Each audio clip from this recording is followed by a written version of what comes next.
안녕하세요. 교회사를 쉽고 재미있게 공부하는 시간, 교회사 싹쓸이 시간입니다. 오늘은 속사도들, 변증가들을 넘어 후기 교부들에 대해서 살펴보도록 하겠습니다. 얼른 출발해 보시죠. 후기 교부들은 앞선 교부들의 신앙을 이어받아 교리체계 전반을 수립하고자 했는데요. 이것은 앞선 교부들이 하지 않은 일이었습니다.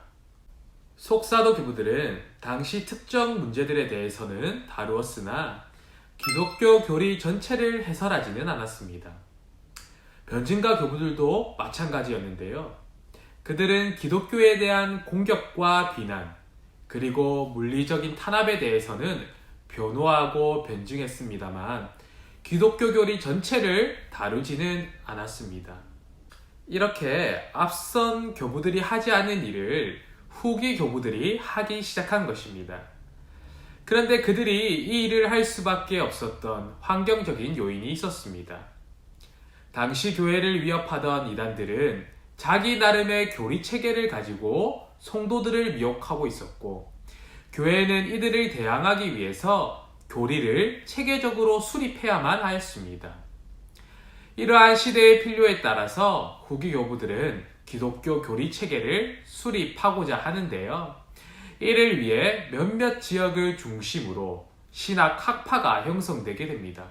오늘은 이 몇몇 지역에서 일어난 신학 학파들을 바라보면서 강의를 진행해 가도록 하겠습니다. 소아시아 학파는 이레니우스와 히폴리투스를 중심으로 이단 척결에 힘쓴 학파입니다. 이 학파는 일반적으로 사도 요한, 폴리갑, 이레니우스로 이어지는 신앙의 전통적인 학파였습니다. 대표적인 사람으로는 이레니우스가 있습니다. 현재 이 이레니우스의 생애에 대해서는 별로 알려진 것이 없는데요.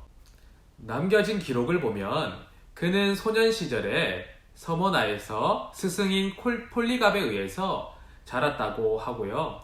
이후에 프랑스 리옹으로 가서 178년 리옹 교회의 감독이 되었다라고 합니다.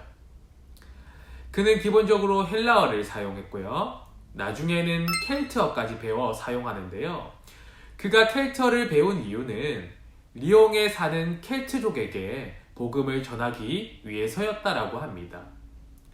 이 켈트어는 당시에 게르만족이 이동하기 이전에 영국에서 거주하던 켈트인들이 사용하던 언어였습니다. 이 켈트어를 배우면서까지 그들에게 그리스도의 복음을 전하기 원했던 것이죠. 무엇보다 이레니우스는 교회 내부에서 일어난 이단을 배척하는 일에 힘을 쏟았는데요. 그들을 배척하기 위해서 기독교 교리를 체계화하는 일에 전력을 다하였습니다. 그래서 교회의 역사가들은 그를 가리켜 교회의 최초의 신학자라고 부르기도 합니다. 그는 많은 글을 남겼다라고 알려져 있으나 지금은 아쉽게도 단 2권만이 남겨져 있습니다. 사도적 설교의 증명, 이단 논박이라고 하는 책입니다. 다음으로는 히폴리투스입니다. 히폴리투스는 이레니우스의 제자로 로마 교회의 저명한 신학자였습니다. 마찬가지로 오래전 인물이라 그의 생애에 대해서는 별로 알려진 것이 없습니다. 남겨진 기록만 보자면 이런 일이 있었습니다. 217년 교회의 교황으로 칼리스투스라고 하는 사람이 선출되게 되는데요. 히폴리투스는 이를 인정하지 못합니다. 내심 자신이 교황이 되고 싶었던 듯 합니다. 이를 인정하지 못한 히폴리투스는 자신을 추종하는 이들을 데리고 기존 교회를 나오게 되는데요. 그리고 자신들끼리 새롭게 교황을 선출하는데 히폴리투스가 교황이 되는 겁니다. 이 졸지에 교황이 2명이 생기고 만 것입니다. 하지만 이것은 오래가지 못합니다. 이후에 이 히폴리투스가 분란을 일으킨 죄로 그는 유배를 떠나게 되고 그곳에서 235년 사망하게 됩니다. 그가 남긴 대표적인 저작은 모든 이단을 배척함입니다. 히폴리투스는 이 책을 통하여서 당시에 있었던 모든 이단들을 열거하면서 그들이 그리스도와 성경을 따르지 않고 잘못된 철학 사상을 따른다고 주장하였습니다. 특히 이 책에서 히폴리투스는 사벨리우스라고 하는 사람을 강하게 비판하는데요. 당시에 이 사벨리우스는 성부순환론이라고 하는 그런 이론을 강하게 주장하고 있었습니다. 여기서 성부순환론이란 십자가에 달려 죽으신 분이 성자이신 그리스도가 아니라 성부 하나님이라고 하는 그런 주장이었습니다. 사벨리우스는 삼위 하나님을 부정하는 자였습니다. 아버지, 아들, 성령의 실체를 인정하지 않았습니다. 예를 들면 이런 겁니다. 한 가정에 아버지가 있다라고 생각을 해보겠습니다. 그는 세 가지 역할을 맡을 수 있죠. 어떻게요? 집에서는 아버지의 역할을, 회사에서는 사장의 역할을, 교회에서는 장로의 역할을 할 수가 있습니다. 이 사벨리우스는 이렇게 한 사람이 세 가지 역할을 할 수 있듯이 하나님도 한 분이시지만 세 역할을 하시는 것이라고 주장하였습니다. 그러니 십자가에 달려 죽으신 분도 예수님이 아니라 성부 하나님이라고 주장한 것입니다. 히폴리투스는 모든 이단을 배척하면서 사벨리우스가 주장한 바를 기록하고 있는데요. 이렇게 말하고 있습니다. 사벨리우스는 아버지와 아들은 동일한 한 분이라고 말한다. 아들을 독자적인 실체로 여기지 않는다. 단지 한 입에서 나오는 음과 소리처럼 아버지와 아들을 한 분으로 존재한다고 믿는다. 이렇게 기록하고 있습니다. 이처럼 히폴리투스는 이단들에 대항하여서 삼위일체 교리, 구원 교리 등을 체계화하고자 노력하던 사람이었습니다.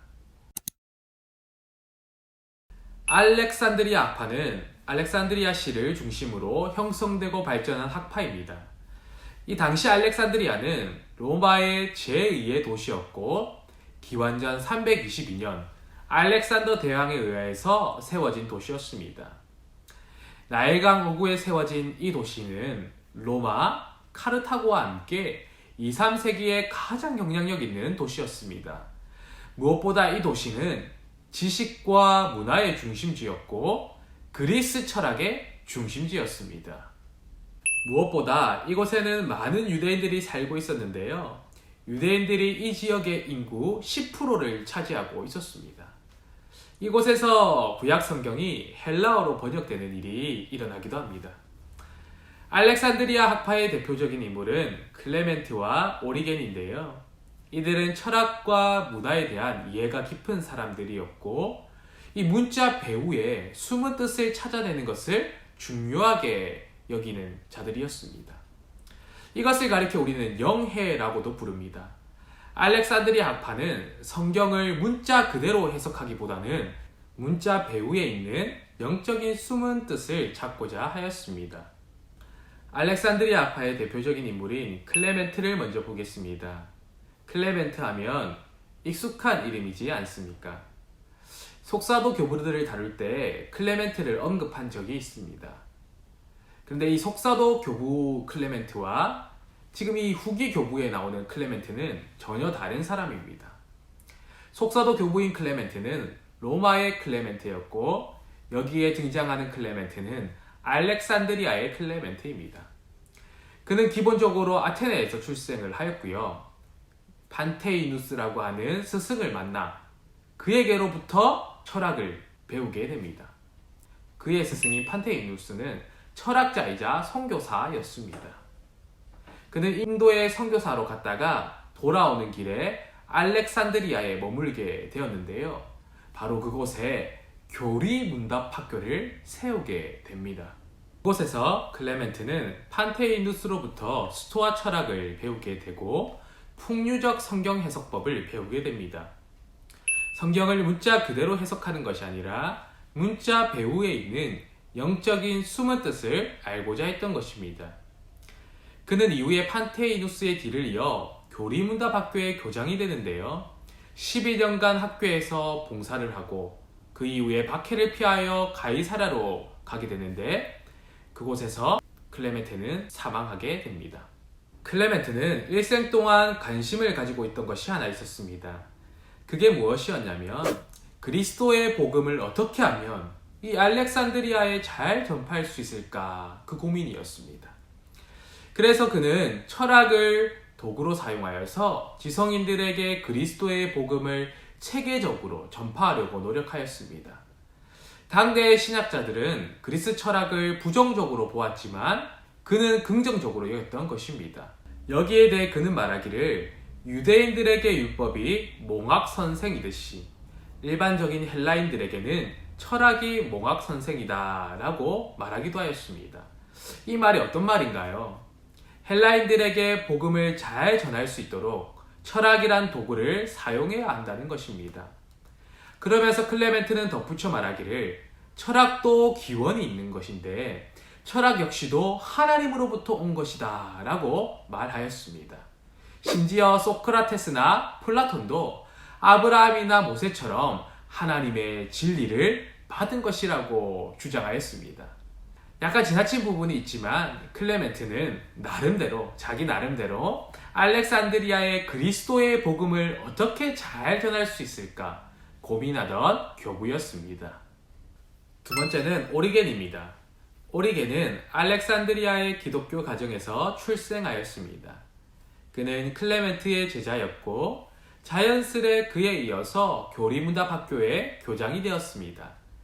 놀라지 마십시오. 그때 그의 나이가 18세였습니다. 이처럼 어려서부터 영특했던 그는 설교문, 주서, 교리서, 변증서 등 6천여 권의 책을 남길 정도로 집필 활동을 왕성하게 하였습니다. 그러면서 알렉산드리아 신학의 골격을 만든 대표적인 인물이 되었는데요. 클레멘트가 알렉산드리아 학파 신학의 초석을 만들었다면 그는 골격을 만든 이였습니다. 오리겐의 신학은 니케아 회의 이전까지 교회에 아주 큰 영향을 끼쳤습니다.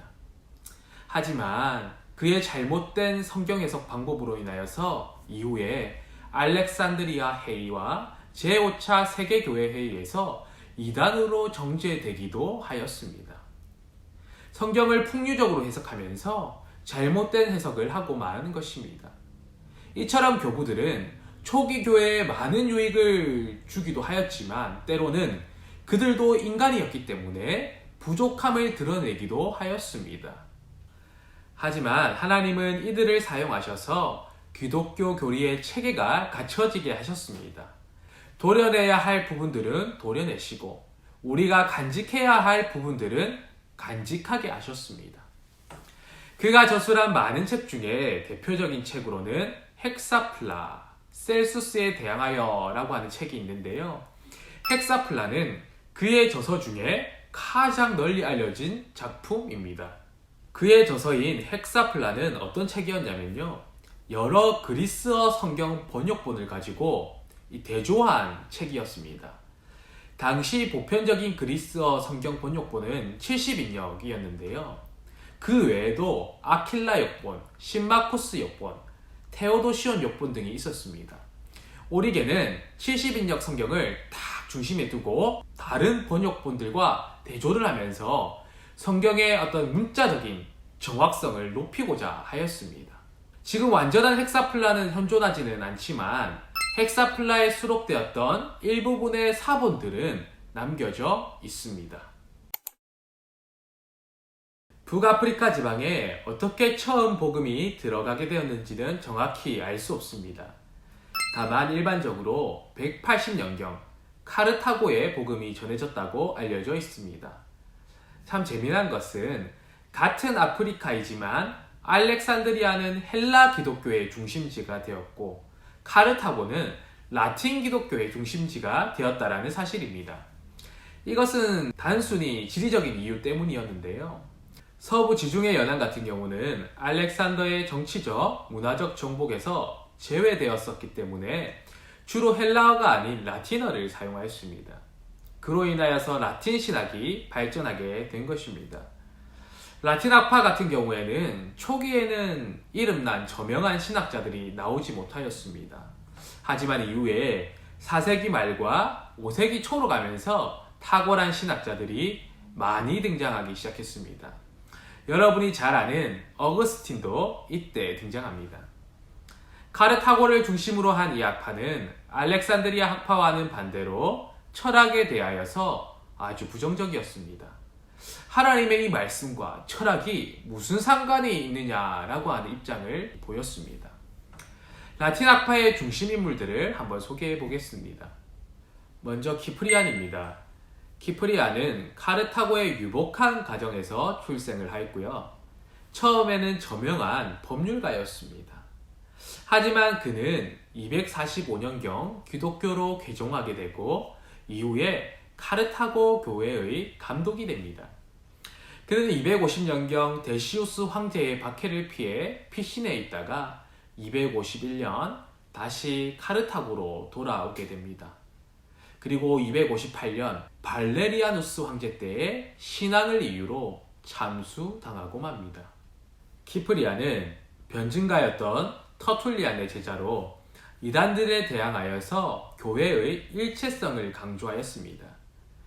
그는 감독에 의하여서 다스려지지 않는 교회는 교회가 아니다 라고 주장하였습니다. 대표적인 그의 주장이 감독이 있는 곳에 교회가 있다 라고 하면서 감독의 권위는 하나님으로부터 온 것이라고 주장하였습니다. 당시에 워낙 이단들이 다양하게 나타나니 이렇게라도 적법한 교회의 기준을 마련하고 싶었던 것입니다. 그러면서 그는 지금으로 치자면 사제라고 하는 개념을 감독에게 부여한 첫 인물이었습니다. 그는 성만찬을 그리스도의 실제적인 몸과 피를 제단 위에 바치는 것으로 이해했습니다. 이러한 주장이 후일 천주교의 화채설로 발전하게 됩니다. 화채설이란 무엇일까요? 성찬에서 먹는 빵과 포도주가 실제 그리스도의 몸과 피로 변한다라고 하는 주장입니다. 키프리안은 이단들이 나타나면서 그들과 기존 교회를 구분하는 이 기준이 있어야 한다라고 생각하였고, 그로 인하여서 이러한 개념들이 생겨나게 되었습니다. 참고로 기독교는 키프리안이 주장하는 화채설을 따르지 않습니다. 기독교는 칼빈의 전통에 따라 영적 임재설을 주장합니다. 성찬에서 먹는 빵과 포도주에 그리스도께서 영적으로 임재하신다라고 하는 주장입니다. 우리가 믿음으로 이것을 먹고 마실 때에 빵과 포도주 자체는 변하지 않지만 그리스도께서 그 자리에 임하심으로 그가 십자가 위에서 이루신 공로와 능력을 누리게 하신다라는 것입니다. 그는 교회의 일체성에 관하여와 81통의 편지를 남겼고요. 중세시대 교회의 교회론에 상당한 영향을 끼쳤습니다. 두 번째는 암브로스입니다. 339년 트리에르에서 출생한 그는 부친이 사망한 후에 어머니를 따라 로마로 가서 수사학과 법률을 공부하게 됩니다. 그는 374년 세례를 받고는 밀란의 감독이 되는데요. 그곳에서 암브로스는 유능한 교회 행정가, 명석한 교회 조직가, 신앙심 깊은 목회자, 설득력 있는 설교자로 명성을 떨치게 됩니다. 그는 사람들에게 얻은 명성을 가지고는 이 국가의 교회 간섭을 배제하고자 크게 노력하였습니다. 암브로스는 교회와 국가의 분리를 주장하였고, 국가가 교회를 간섭하거나 또 다스리려 해서는 안 된다라고 강하게 주장하였습니다. 그의 대표적인 저서로는 신비론과 성례론이 있습니다. 암브로스 역시도 라틴 신학을 발전시킨 인물 중 한 명이었습니다. 세 번째는 제롬입니다. 제롬은 히에로니우스라고도 불리는데요. 그는 기독교 가정에서 태어났고 12세에 로마로 가서 헬라어, 라틴어, 철학을 공부하게 됩니다. 로마에서 열심히 공부하던 그는 19세에 세례를 받게 되고요. 후일에 안디옥의 한 집에 머물면서 성경 연구에 깊이 빠지게 됩니다. 이때 그는 성경 연구를 제대로 하기 위해서 히브리어를 혼자 공부하면서 습득하게 됩니다. 언어적으로 아주 탁월했던 것이지요. 성경 연구에 힘쓰던 그는 379년 성직자가 되었고요. 당시 로마교회 감독이었던 다마수스 1세의 요청으로 성경을 라틴어로 번역하는 작업을 시작하게 됩니다. 오랜 시간에 걸려 이 작업은 완성되고 이 벌게이트 역본이라고 불리는 라틴어 성경이 생기게 됩니다. 라틴어를 쓰는 많은 사람들이 이제 성경을 볼 수 있게 된 것입니다. 이런 점에서 제롬은 다른 어떤 것들보다 이 라틴어 성경을 완성했다는 점에서 교회사에서 큰 일을 한 사람이라고 할 수 있습니다. 이 외에도 유명한 후기 교부들이 많이 있는데요. 그 중 한 명이 대표적으로 어거스틴이라고 하는 사람입니다. 어거스틴은 초기 교회사에서 아주 중요한 인물인데요. 중요한 인물인 만큼 오늘 다루지 않고 마지막 시간에 따로 다루도록 하겠습니다. 지금까지 초기 교회의 후기 교부들에 대해서 살펴보았습니다. 이들은 속사도 교부, 변증가 교부들의 신앙을 이어받아 기독교 교리를 체계화시켰습니다. 뿐만 아니라 알렉산드리아와 카르타고를 중심으로 신학을 발전시키기도 하였습니다. 이들의 노력은 기독교 신학의 아주 중요한 밑거름이 되어 주었습니다. 이러한 노력에도 그들은 사람이었기 때문에 크고 작은 문제와 실수가 있었는데요. 그것까지도 하나님은 고려하셔서 기독교 교리와 신앙이 온전히 계승되게 하셨습니다. 초기 교회의 이야기는 여기서 끝나지 않습니다. 계속해서 새로운 이야기들이 기다리고 있는데요. 다음 시간에 또 새로운 초기 교회 이야기들을 가지고 돌아오도록 하겠습니다. 다음 시간에 또 찾아오도록 하겠습니다. 한 주간도 건강하십시오. 다음 주에 뵙겠습니다. 교회사 싹쓸이 시간이었습니다.